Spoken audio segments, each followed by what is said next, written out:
welcome our Haynes Academy Executive Board President, Olivia Bezier, who will lead us in the Pledge of Allegiance.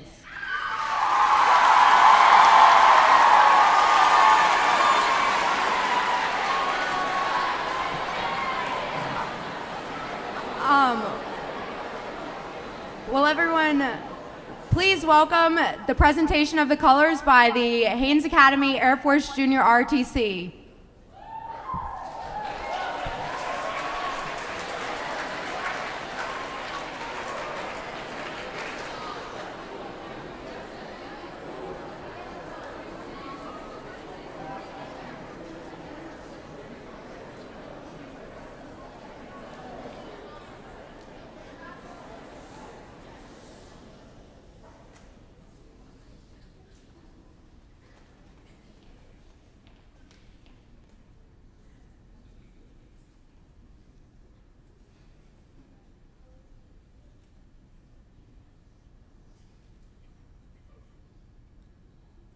I pledge allegiance to the flag of the United States of America and to the republic for which it stands, one nation, under God, indivisible, with liberty and justice for all. Will everyone please remain standing for the national anthem sung by Yvonne Antoine.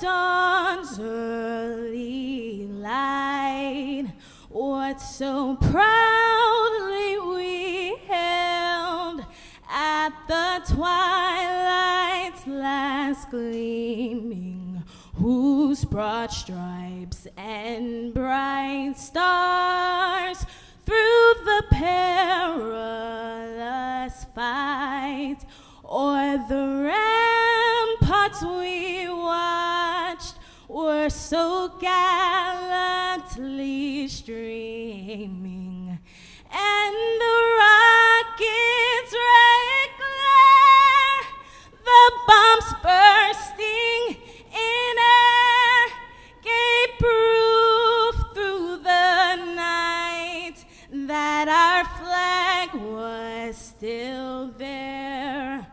Oh, say does that star-spangled banner yet wave o'er the land of the free and the home of the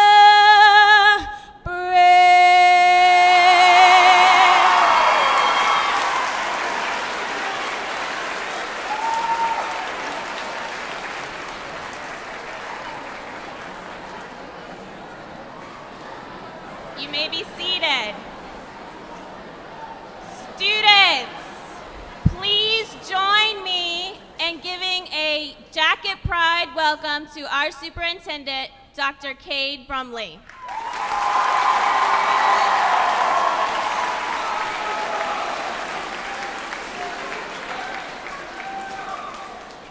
Hey, good afternoon, everyone. Good afternoon. I understand the volleyball team is playing tonight. We're going to get a win, right?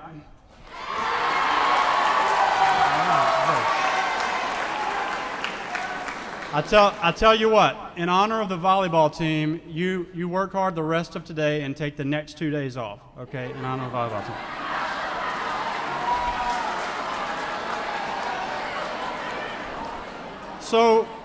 So today is a big deal. I want to thank the leadership, the educators, the support staff, and the students here at the school for doing just a great job to welcome the senator. I remember being in high school myself and having a Louisiana governor come and speak to us. That was Governor Edwards, the first Governor Edwards, and it left an impression on me to have such a dignitary there and come and speak to the school. And so I hope that today, like that experience for me, I hope that today has that same impact on you, and this is an experience that you'll remember forever. I'd like to take a moment to recognize our school board member that's present here, Mr. Marion Benora. A round of applause for Mr. Benora.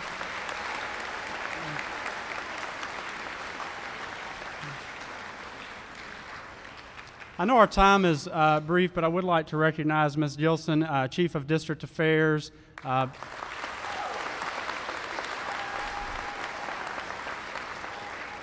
Ms. Carolyn Van Norman, who works with community engagement.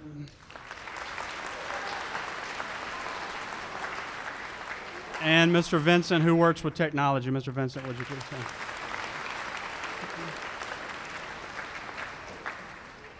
So I think it's important that the senator visit this school because he may not be aware, but he's about to be, that we had 24 National Merit semifinalists from this school.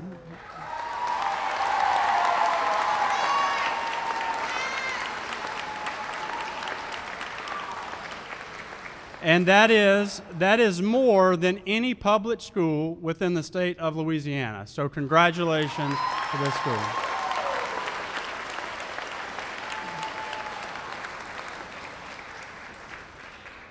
So I was fortunate to attend the Saints game this last week. It was a real pleasure for me to be able to attend the Saints game. And something, you know, everyone was there for the main event. I was there for the main event at the Saints game. We all knew what was supposed to happen. And then in the second quarter of the game, it happened. And I was so excited. And I was telling this story the other day, and they really weren't a Saints fan, and so they didn't understand. What were you talking about? What happened in the second quarter that was so great? And I said, you have to understand. The second quarter of the game, something just really big and important happened. I said, I was there in my seat, I was watching, and then all of a sudden, the Saints Chevron Teacher of the Week, Miss Tracy Vidros, was announced.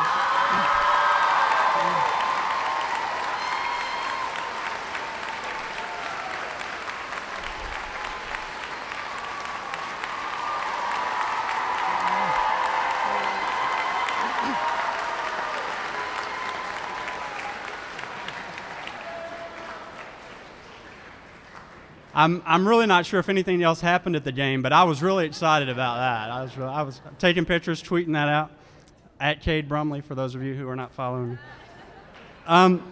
So I want to also recognize someone else. I'm not sure if she's in the room. I haven't seen her yet. But as you know, we started a superintendent's teacher council this year, and we took applications from throughout the parish to select a group of teachers to represent teachers from throughout our system. We selected a couple of dozen teachers, and you actually have a teacher here that was selected to that. And that teacher, I hope she's in the room, Miss Cindy Wooldridge.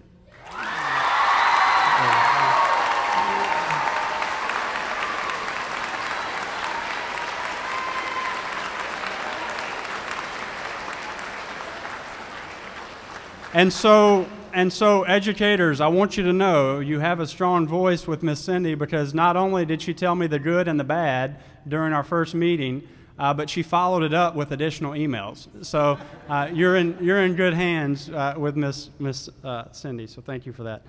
At this time, it's also a big day because we have some student ambassadors that are with us from throughout the parish. We have a Superintendent Student Leadership Council this year made up of students from Bonneville, Grace King, Haynes, Riverdale, East Jefferson, Grand Isle, Fisher, West Jefferson, Errett, Cox, Higgins, Thomas Jefferson, and Patrick Taylor. All of our high schools throughout the parish, and they are seated on the first row, and they already have decided that some of the topics that they want to speak about are, Jermaine, teacher retention. What else did they? Restorative practices and counseling. So I'm ready to have those conversations, so I look forward to it. So I'm just going to ask that our members of the Superintendent Student Leadership Council just stand up and wave at the crowd.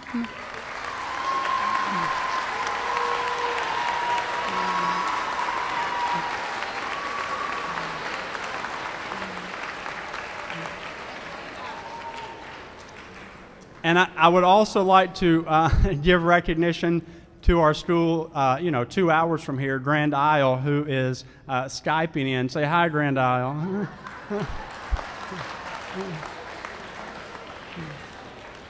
So students, the students that are on the front row here, they are part of your voice.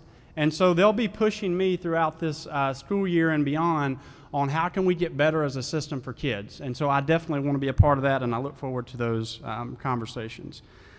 So in 2008, I believe it was 2008, I was a school principal, and I had the opportunity to hear Senator Cassidy speak. I believe you were running for Congress in 2008 for the first time, and he was speaking to a group, and I was in the audience, and I was impressed by his words.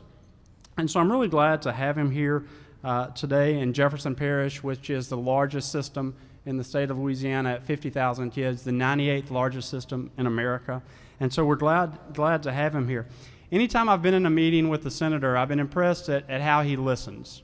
Not only does he listen, but he usually has a legal pad like I carry around, and he's taking notes of things he hears and what might be his next steps.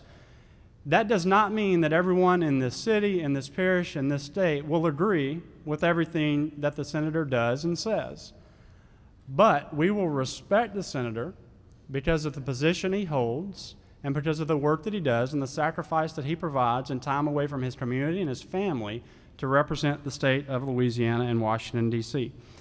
I know personally from conversations and meetings with the senator, there are some areas that he cares deeply about. He cares deeply about response and recovery with natural disasters. I know that he cares deeply about education and specifically working with students who are dyslexic. I know that he cares deeply about mental health.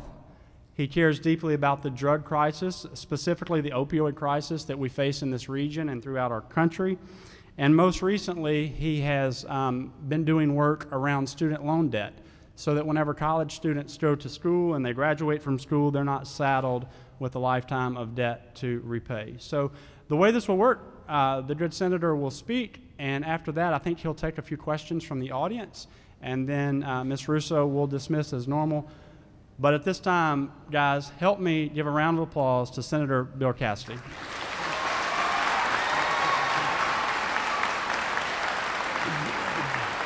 Thank you, sir. Thank you all.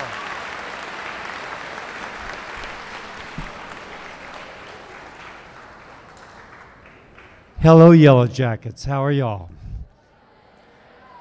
Who wants to be a United States Senator one day? No, I thought it'd be more than that. Who would want to be president? Oh, we got a few more. Who wants to be a superintendent, principal, or teacher?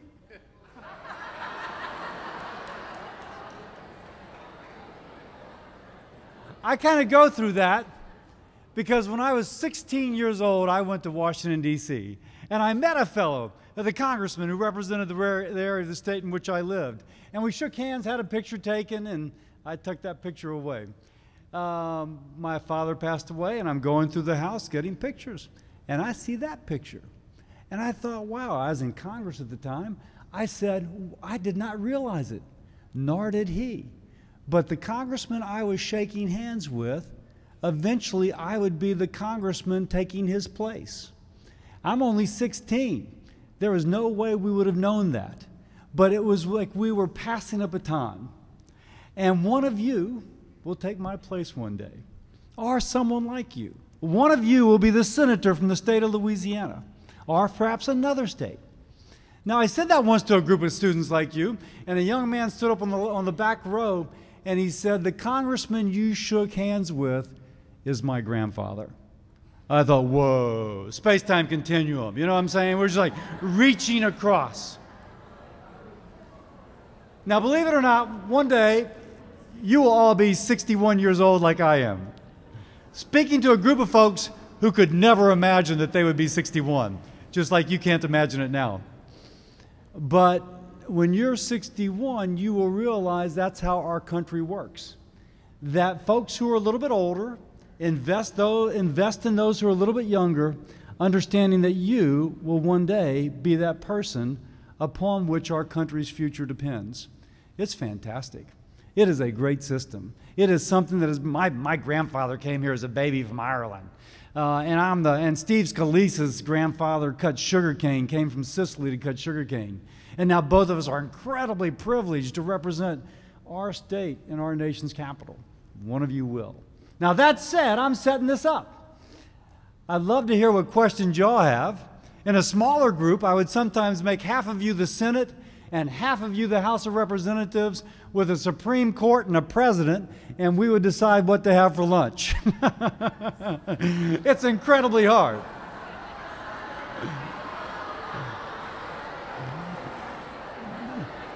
Normally when you do that, the House of Representatives wants Raising Cane's, the senators want steak and lobster, and they all agree to make the principal pay.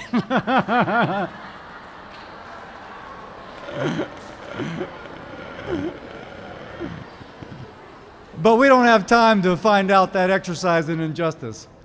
So let me take some questions. What questions does anyone have? Yes, sir. Say that one more time. Oh, yeah. So are there plans regarding student safety? Oh, what an incredibly important issue. There's been shootings in schools and other things that are just tragic. And that kind of goes to what the superintendent spoke as to one of my interests. There unfortunately has been a rash of shootings where someone who is young, who's been mentally ill, and folks recognized that he was mentally ill. But despite recognizing that he was mentally ill, there were not sufficient services available to address the problem. And the troubled person went and got weapons and killed many people. And I'm not putting a particular school because unfortunately there have been multiple. Now, if you look at your age, there's, in the group this size, there are folks who have serious mental illness. It was true in my high school. You know, I'm a doctor. I work with LSU Med School. I was famous when I used to lecture to medical students. I was famous for my lectures on diarrhea and hepatitis. So if one of you goes to med school, you may hear that lecture. I don't really give it anymore because of YouTube, but that said. But when I think back when I was in high school, there was a woman, very pretty young lady, but she was always staring at the wall, and she would just walk along, knocking her hand on the wall, not talking to anybody. And I thought, that's odd. She should be popular, but she doesn't talk to anybody. Well, I saw her 30 years later as a patient, and she had mental illness that had not been recognized, even though there were clear signs. So one thing that we've done in Congress is we've given resources so that if a young person's having a hard time in school, that he or she can have counseling, but also if law enforcement has to be involved, there is a kind of connection between the three. So it isn't just the school saying, oh, you can't stay here, and it isn't just law enforcement saying you're causing problems, but it's the two of them with those who might counsel the person and bring him back to health and wholeness, connecting together. This has been done in Los Angeles, and so we are trying to we put about $100 million up for different school systems to try and put in a similar system. That said, it still depends on local leadership. Congress can put dollars up, but it's important for the local leadership to act upon that so that if someone is troubled, one of your classmates, hopefully you would be able to recognize it and refer your friend to help. But if that child is referred, then the help would be there. So, anyone else? Yes, ma'am. Yes, sir. I'm sorry.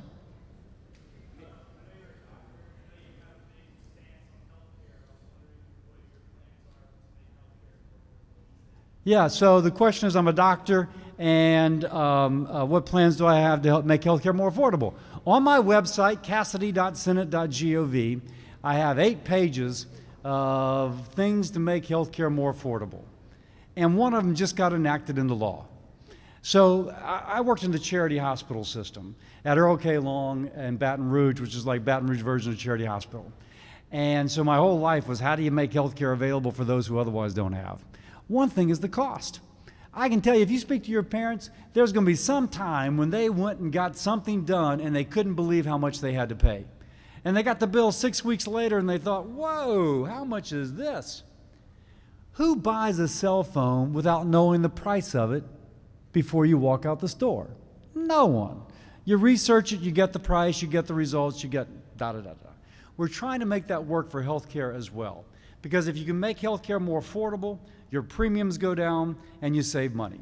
And we just passed something called Eliminate the Gag Clauses. Insurance companies have the right to tell the pharmacist that the pharmacist couldn't tell you that it was cheaper to pay cash than to pay your insurance copay. Your insurance copay might be $100, but the medicine might only cost $20. And you didn't know it, so you pay $100 instead of paying $20, and the pharmacist by contract could not tell you. We just made that illegal, so now you would pay the $20 and save $80, as an example. But that's one thing we're doing lots of other things too. Who else? Yes, yes, yes.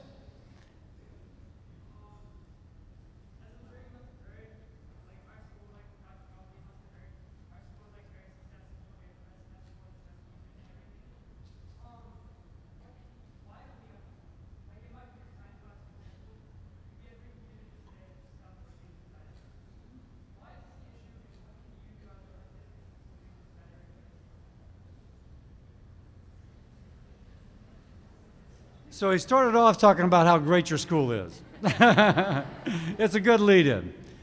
And then the question is, what about funding? And how computers had died yesterday and there was not an adequate amount of money to replace them. Most funding for schools comes from your local community and your state. There's a little bit that comes from the federal government, but relative to your entire budget, it is actually local taxpayers. Now, it's local taxpayers, it's state taxpayers. If you want to talk about funding, you're actually talking about your parents paying taxes or you paying taxes. Because when you buy something, you pay a sales tax, right? Or a property tax.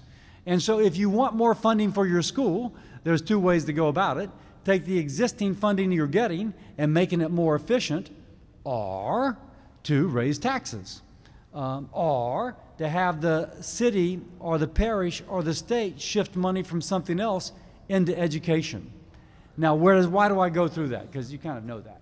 Because it's up to you to make it happen. The politics is about who gets what. I was just speaking to your American government teacher, and the definition of politics is who gets what. You don't vote. You're not allowed to vote. You're not old enough, most of you. But even when you're 18, many of you won't vote. Know who votes? People my age. That's why so many things in our society kind of benefit people my age. Now, investing in education is so important. It benefits us all. But just who votes often dictates where resources are put. Become politically active. If you think funding priorities should be different, be active. Be engaged. Because this state and this country will reflect those who are most engaged. Yeah. Anyone else? I need a woman. Yes, yes, ma'am.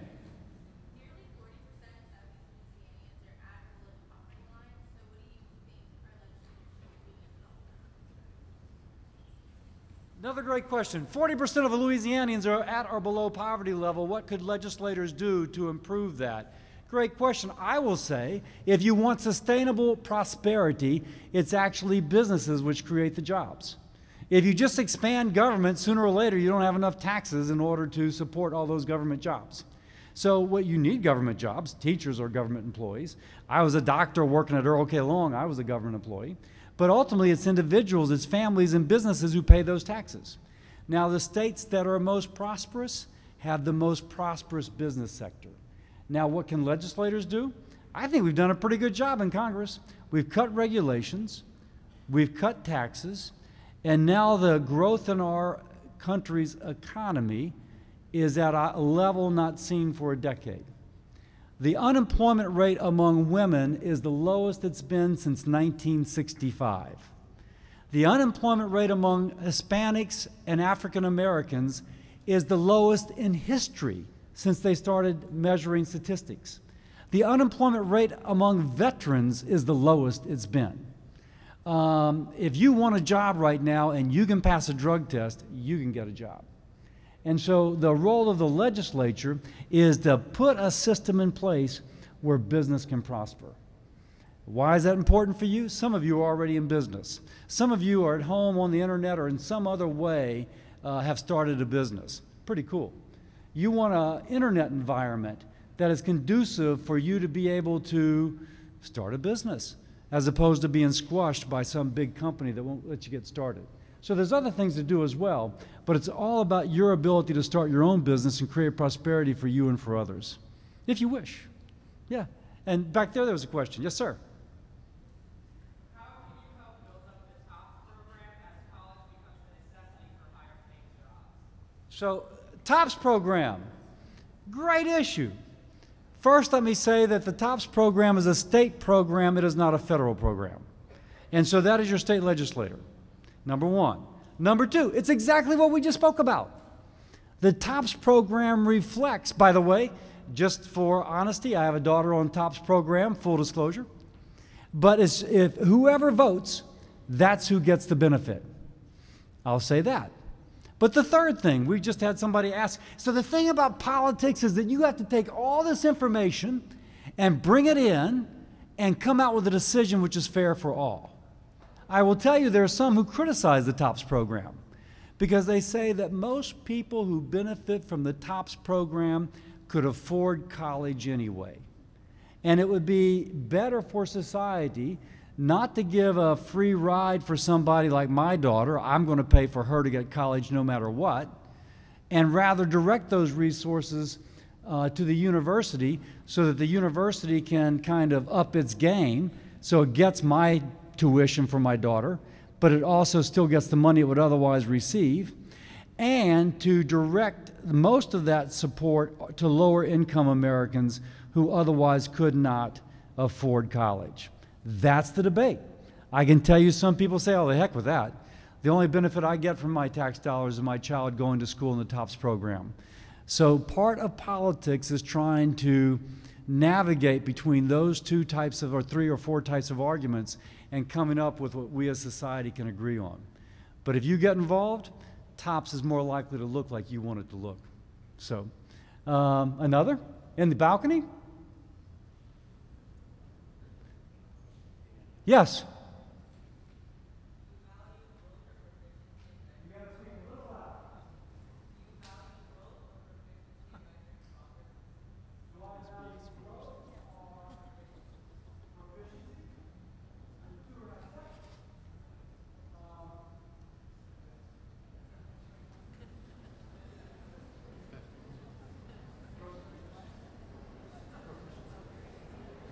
The question, I believe, was, do I value growth or proficiency?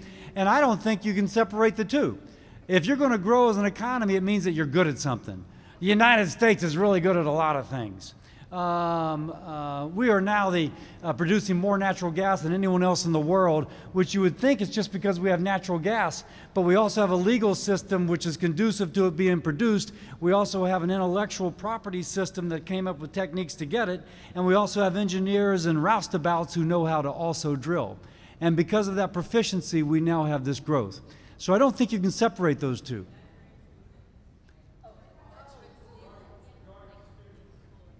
Oh, regarding students? And school performance. So it's growth versus proficiency? Yeah, like how many kids are proficient in reading versus how many kids grow. I got you. Oh. Thank you. Superintendent translated. I apologize. As I understand the question, is it more important that somebody grow in their ability, or is it more important that X number of students achieve proficiency? Again, that is not an either or an or. I'm very concerned about the issue of dyslexia. 20% of us in this room are dyslexic. We read differently. And so when you read differently, sometimes you don't read at all unless somebody helps you learn how to read differently. And there's about 20% of kids so affected.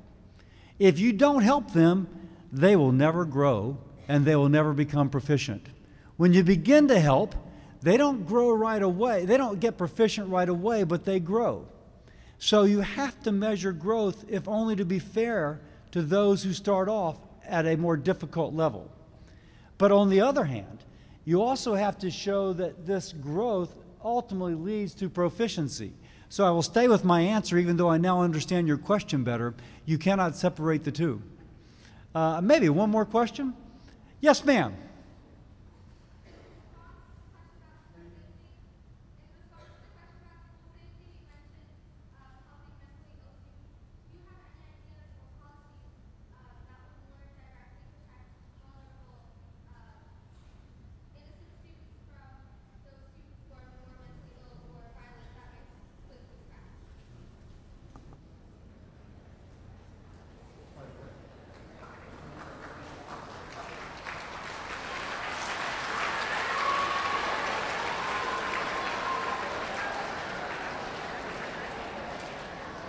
So the question is, aside from the kind of, okay, if somebody is mentally ill, how do you get services to that person, hopefully making sure that nothing ever bad happens?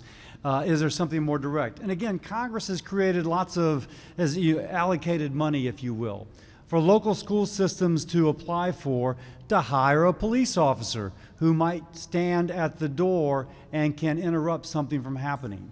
And there's other financial resources and programs that are made available. Ultimately, it comes down to local leadership. I can tell you, in Washington, D.C., if you will, the president is the head of the body politic, but your school board member is the fingertip. She or he is the one that actually implements the policy that then translates into this school. So yes, Congress has done multiple things to try and improve safety independently of just caring for those with mental illness. But in our system of government, ultimately it's going to be your school board, which is why I have such incredible respect for school board members. They never go to Walmart and get home on time. Whenever they go to Walmart, they always are going to hear something about something about something.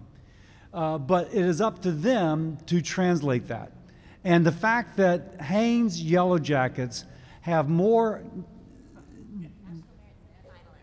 National Merit semifinalists than any school in the state is a testimony to you, to your families, and to your school board, and to your superintendent, principal, and teachers. Your local leadership here is fantastic, and that's what we have. And maybe last question from Grand Isle.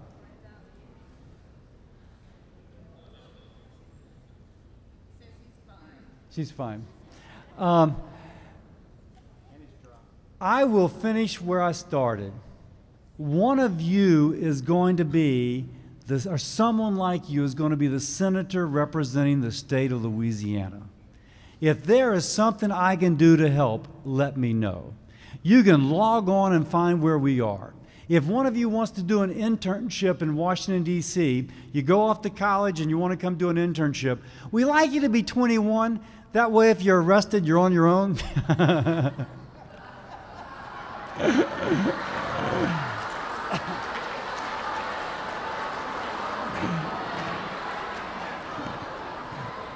But in all seriousness, if one of you wants to come to Washington, D.C. and do an internship, we would love to have you.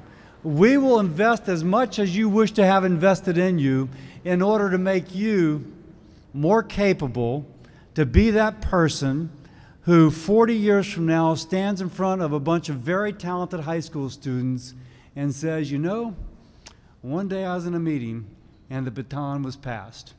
Because right now, in one sense, I am trying to pass the baton to you.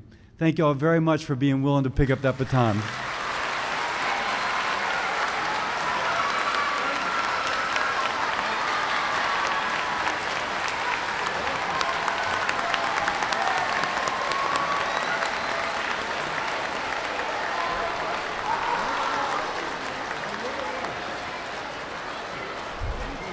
Students, I would like to, before we leave, I would like to thank our district representatives as well as Superintendent Brumley and Senator Cassidy for setting all of this up for us today. Can you help join me in thanking them?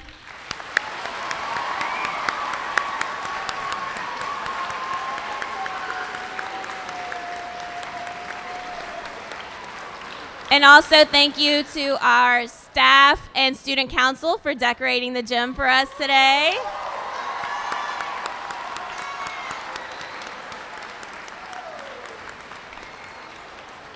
In just a moment, Miss Rome will be dismissing all of the students. When she does so, she's going to dismiss one grade level at a time. You can return to your room to get your book bag, and then we will be having ice cream on the field for today.